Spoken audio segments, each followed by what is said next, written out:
اکبر سخن بگو با پدرت این دم آخر.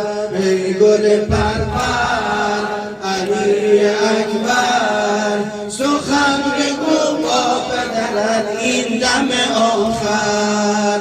ای گل پرپر علی اکبر سخن بگو با پدرت این دم آخر.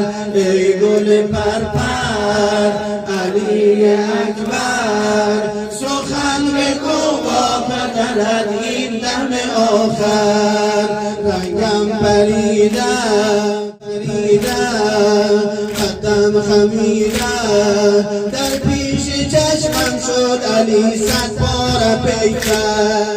چشمم شد علی صد بار پیکر. یا ولدی دیده خود باز کن.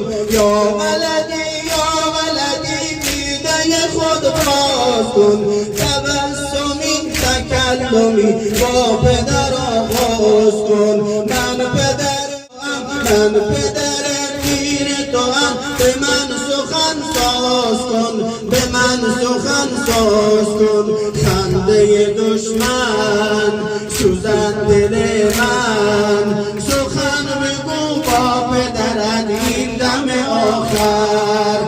ای گل پرپر علی اکبر با پدرت این دم آخر. عاشقانه صدا بزن. علی اکبر سخن بگو با پدرت این دم آخر. ای گل پرپر علی اکبر سخن بگو با پدرت این دم آخر.